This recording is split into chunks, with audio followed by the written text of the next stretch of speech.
आज है 25 फरवरी 2025। अस्सलाम वालेकुम मेरे दोस्तों, सजिन और बेलियो। आज मैं लगाने वाला हूं करेले के बीज। इस वीडियो के अंदर कंप्लीट इन्फॉर्मेशन मिलने वाली है, बीज लगाने से लेकर पौधे से करेले उतारने तक की वीडियो। गर्मी शुरू होने से पहले यानी बाहर के दिन में करेले के बीज लगा लिए जाते हैं। ये गर्मी के दिन में ही पौधे बड़े होते हैं और इनको फ्रूटिंग होती है। उसके लिए पुरानी मिट्टी का इस्तेमाल कर रहा हूँ, जो बार बार इस्तेमाल करता हूँ। अगर आपके पास नई मिट्टी है या नई मिट्टी बनाना चाहते हैं तो 3 हिस्से मिट्टी, 1 हिस्सा गाय का गोबर मिक्स कीजिए, उसके अंदर भी बीज लगा सकते हैं। मैंने 3-3 इंच के छोटे छोटे प्लास्टिक के गमले लिए हैं। एक गमले के अंदर मैं 2-2 बीज लगाऊंगा और जब पौधे हमारे दोनों ही उग गए तो फिर एक एक पौधे को निकाल कर किसी जगह पर ट्रांसप्लांट हम कर सकते हैं। इस तरह हमारी मेहनत ज़ाया नहीं होगी। हो सकता है कि एक बीज ने उगना हुआ, एक ख़राब हुआ, तो इस तरह कम से कम हमारे गमले के अंदर एक पौधा तो उग जाएगा। बीज लेटा कर ऐसे नहीं लगाना, बल्कि ऐसे लगाना है या फिर ऐसे लगाना है। ये जो एरिया देख रहे हैं ना, ये वाला, यहाँ से ही जड़ निकलेगी। तो जड़ निकलने के बाद में वो मिट्टी के अंदर जाएगी। तो हमने इसको उल्टा कर इस तरह मिट्टी के अंदर भी दबा सकते हैं। बस इसको लेटा कर इस तरह नहीं लगाना, फंगस लगने के चांसेस बढ़ जाते हैं। 1-1, 2-2 इंच के फासले पर आपने बीज रखने हैं। अब बीज को हमने मिट्टी के नीचे दबाना है। कितना दबाना है? जितना मोटा बीज होगा। अगर बहुत ज़्यादा हम इसको मिट्टी के नीचे दबा देंगे तो बीज उग नहीं पाएगा, वो पड़ा पड़ा गल जाएगा। बस इसी चीज़ का आपने ख्याल रखना है कि जितना मोटा बीज उतना ही उसको मिट्टी के अंदर दबाना है। वो इसलिए कि सूरज की रोशनी वहाँ तक ना पहुँच पाए और बीज को प्रॉपर तरीके से नमी मिल जाए, ताकि छिलका नरम होने के बाद अंदर से स्प्राउट उसका निकल सके। बस यही एक रीज़न होती है। अगर बीज के ऊपर बहुत ज़्यादा बोझ पड़ गया तो वो गल जाएगा, वो उग नहीं पाएगा। बीज लगाने के बाद शावर से हम पानी देंगे। मिट्टी को पहले से मैंने गीला कर लिया था, लेकिन बीज लगाने के बाद फिर से पानी का शावर करना ज़रूरी होता है, ताकि बीज और मिट्टी का कांटेक्ट आपस में हो जाए, वो एक दूसरे के साथ चिपक जाएं।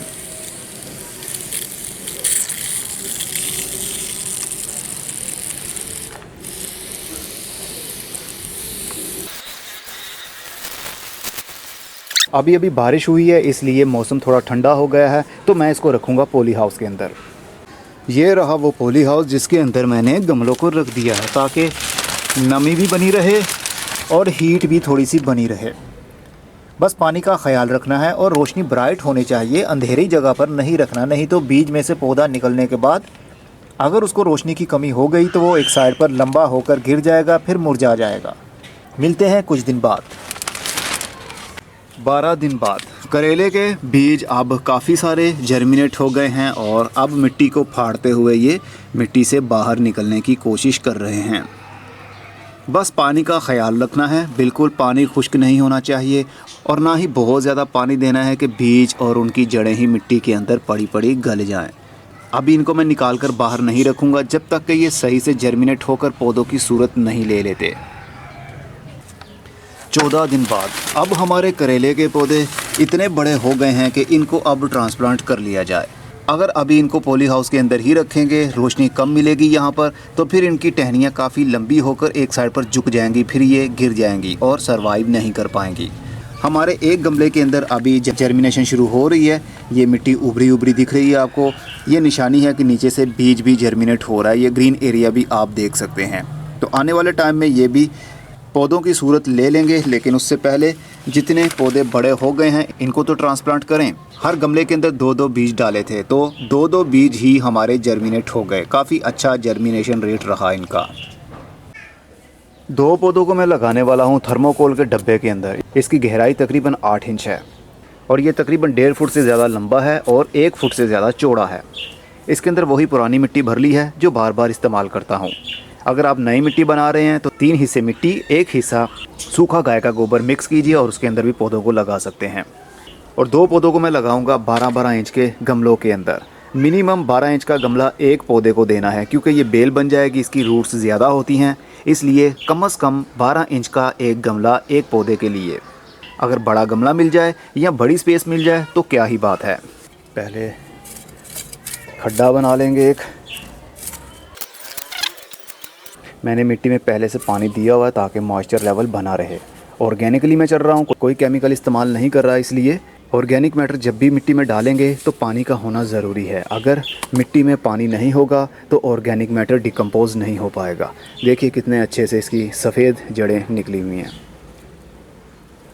अब हम इसको बहुत प्यार से सेंटर से पकड़ेंगे और 2 हिस्सों में बांट लेंगे। बस कोशिश करेंगे कि इनकी जड़ें ना टूटें। लीजिए जनाब, जड़ें किसी की भी नहीं टूटी, इवन के एक रूट भी नहीं टूटी। अब हम इसी तरह इनको इस खड्डे में डाल देंगे।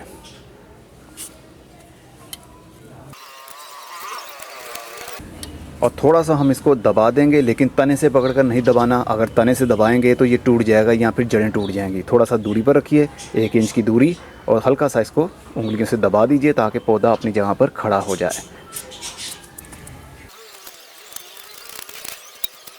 ट्रांसप्लांटिंग के बाद हम ऑर्गेनिक खाद भी देंगे। ये कैसे बनानी है, सिर्फ 12 घंटे में आपकी ये खाद बन जाएगी। कल से आप पौधों को भी देना शुरू कर सकते हैं। 1 लीटर पानी में बस 1 ml या ज़्यादा से ज़्यादा 2 ml खाद मिक्स करनी है और पौधे के तने के पास में डालते रहना है हर 7 दिन के बाद। वीडियो पर लिंक दे रहा हूँ, क्लिक कर लीजिए, आपको पता चल जाएगा ये खाद कैसे बनानी है।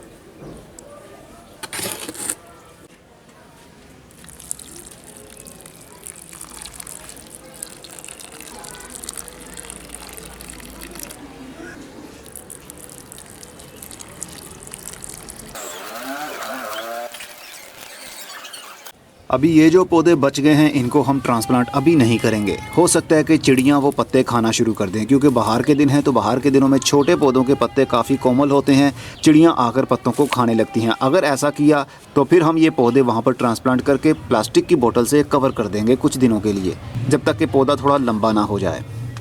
17 दिन बाद अब हमारे ये पौधे भी ट्रांसप्लांटिंग के काबिल हो चुके हैं। एक अभी छोटा है और 3 बड़े हो गए हैं। चलिए इन दोनों को भी मैं अलग अलग गमले के अंदर लगा देता हूँ।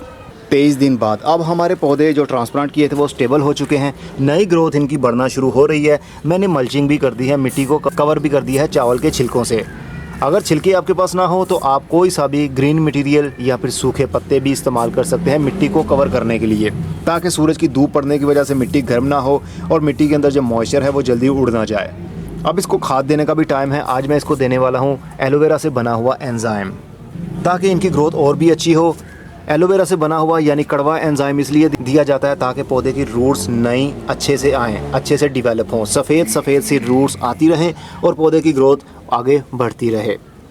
1 लीटर पानी के अंदर एलोवेरा का बना हुआ एंजाइम, उसके हम 2 ml सिर्फ इस्तेमाल करेंगे 1 लीटर पानी में। ज़्यादा इस्तेमाल करने की ज़रूरत नहीं है। अगर ज़्यादा इस्तेमाल हो भी जाए तो नुकसान नहीं होता। इसको बनाने का तरीका बहुत आसान होता है। इसका रेशियो होता है 10-3-1 का, यानी 10 हिस्से पानी, 3 हिस्से वेस्ट जिसका भी आप एंजाइम बनाना चाहते हैं, और 1 हिस्सा गुड़। मेरी काफ़ी सारी वीडियोस मौजूद हैं एंजाइम बनाने पर। एक वीडियो का लिंक शेयर कर दूंगा इस वीडियो के एंड में, आप देख लीजिएगा, आपका कॉन्सेप्ट क्लियर हो जाएगा। फिर आप मीठा, खट्टा या फिर कड़वा एंजाइम बनाकर अपने पौधों में इसी तरह हर 4 से 5 दिन के बाद इस्तेमाल करते रहेंगे तो आपके पौधों की ग्रोथ अच्छी बढ़ती रहेगी। और जो मैंने पहले आपको बताया था 12 घंटे में तैयार होने वाला एंजाइम, वो हर 7 दिन के बाद आपने रूटीन में इस्तेमाल करते रहना है, ताकि हमें कोई केमिकल खाद की ज़रूरत ना पड़े और हमारे पौधे के ऊपर कोई बीमारी का भी बुरा असर ना हो।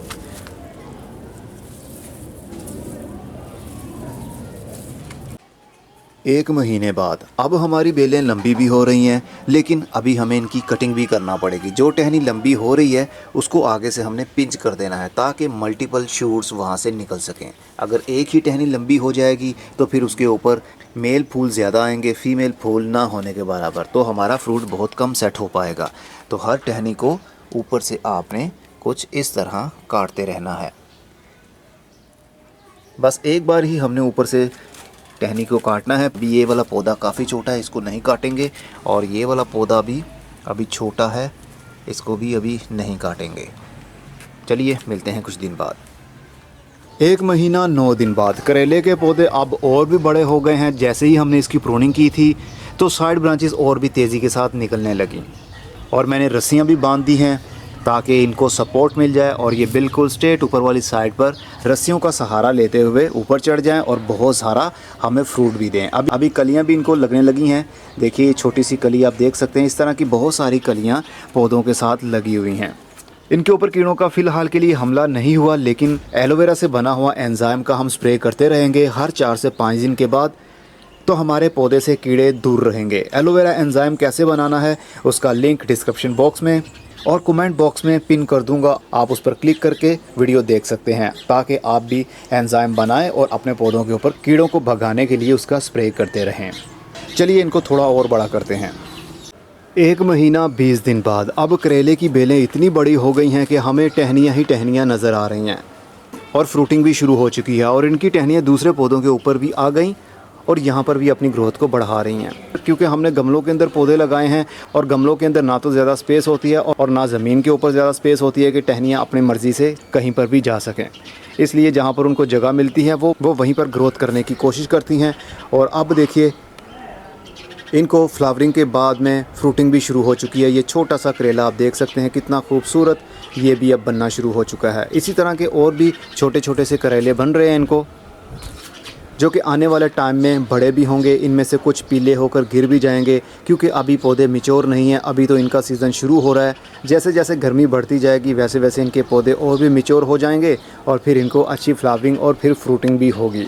लेकिन फ़िलहाल के लिए हमने वही सब काम करते रहना है जो मैंने आपको बताया। चलिए इनको थोड़ा और बड़ा करते हैं और देखते हैं फ्रूटिंग कहाँ तक होती है। 2 महीने 1 दिन बाद अब ये बेलें इतनी बड़ी हो गई हैं कि इनको संभालना भी मुश्किल हो रहा है। जो छोटे छोटे से करेले बन रहे थे वो सूख गए। पहली बार में जो पौधे पर फल लगता है वो अनमिच्योर होता है। जैसे जैसे पौधा बड़ा होगा, जैसे जैसे वो मिट्टी में से खाद ले पाएगा, वैसे वैसे जब फ्रूट लगता है तो वो बड़े साइज़ में भी बदलने लगता है। जैसा कि ये करेला बड़े साइज़ में बदल गया और अभी ये मज़ीद बड़ा भी होगा। और इसके अलावा ये करेला देखिए ये भी अब बड़ा हो गया और इसी तरह के और भी करेले बन रहे हैं और वो आहिस्ता आहिस्ता से बड़े भी हो रहे हैं।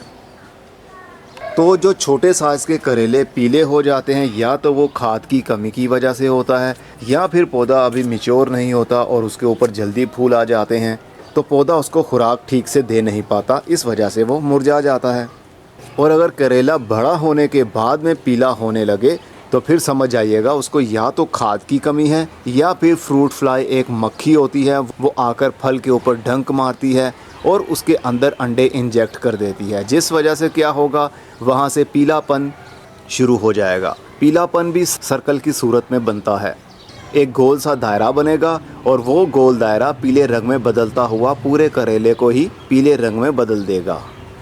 इस तरह करेला ख़राब हो जाता है तो फिर उसका कोई फ़ायदा नहीं होता। फ्रूट फ्लाई के ऊपर मैंने वीडियो बनाई थी। एक केमिकल आता है मिथाइल यूजनल के नाम से।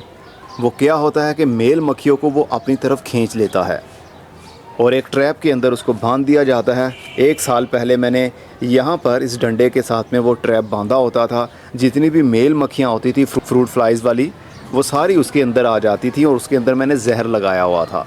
इसके ऊपर मैंने वीडियो बनाई थी। उस केमिकल का लिंक डिस्क्रिप्शन बॉक्स में मौजूद है, क्लिक कर लीजिए, आपको देखने में मिल जाएगी। आपकी इन्फॉर्मेशन में काफ़ी इजाफा होगा उसको देखने के बाद। और हाँ, मेरे पौधों को अभी इतने करेले नहीं लगे, जितने भी लगे हैं काफ़ी हैं फ़िलहाल के लिए, लेकिन अभी उनका साइज़ थोड़ा छोटा है। आहिस्ता आहिस्ता से वो बड़े होंगे। एक बात बताना चाहता हूँ कि मैं आपको मोटिवेट करने के लिए वीडियो बनाता हूँ, ना कि अपने किचन की ज़रूरत को पूरा करने के लिए, क्योंकि थोड़े से पौधों से हमारे किचन की ज़रूरत तो पूरी होती नहीं है। और हम कौन सा ज़मीन के अंदर पौधों को लगाते हैं। अगर ज़मीन के अंदर पौधों को लगाया होगा तो फिर हमारे किचन की ज़रूरत डेली बेस पर पूरी हो सकेगी, लेकिन हमारे पास ज़मीन नहीं है।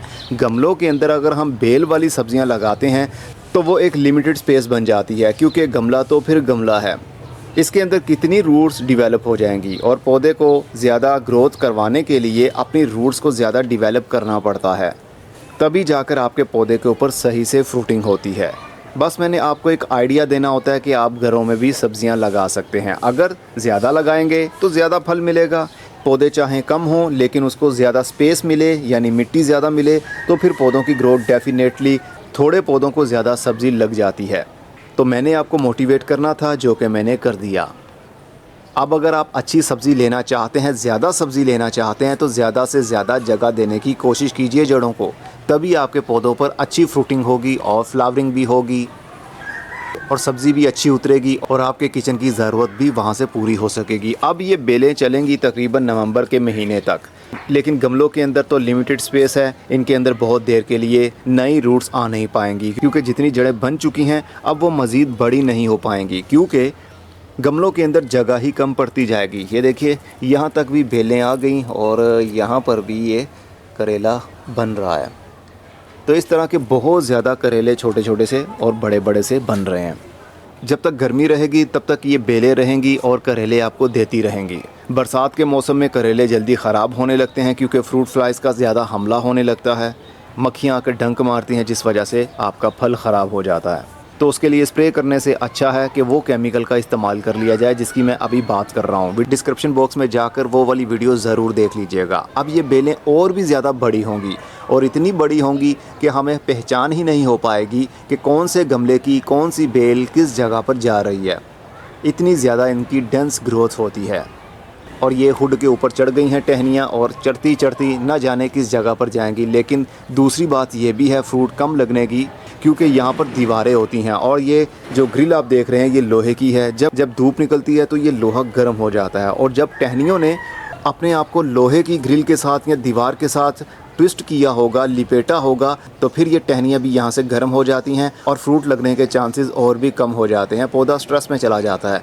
ज़मीन के ऊपर इस तरह की बेलें फैली हों या फिर जिस तरह अभी आपको दिख रही हैं इस शेड के नीचे ग्रोथ हो रही है, इस तरह अगर आप मैनेज कर सकते हैं टहनियों को धागों के साथ बांध कर, तो फिर अच्छा फ्रूट आपके पौधे पर लग सकता है। लेकिन 100 बातों की एक बात, अगर ज़मीन मिलेगी या फिर बड़ी क्यारी मिलेगी तो पौधों की ग्रोथ डेफिनेटली अच्छी होगी, तब जाकर खाद का फ़ायदा भी आपको नज़र आएगा। हमारे बेलों के ऊपर कोई कीड़ों का हमला नहीं, वही खाद दे रहा हूँ जो आपको बताया। हर 4 से 5 दिन के बाद 1 लीटर पानी के अंदर डालकर वो ज़रूर देता हूँ, ताकि हमारे पौधों की ओवरऑल ग्रोथ अच्छी हो।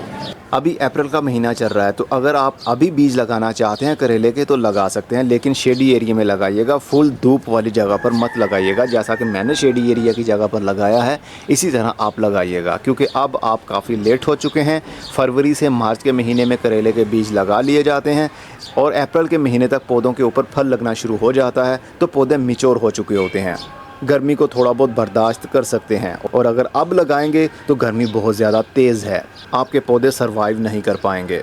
अगर शेडी एरिया में रखेंगे तो फिर पौधों की ग्रोथ हो सकती है। फिर मिलेंगे, खुदा हाफिज़।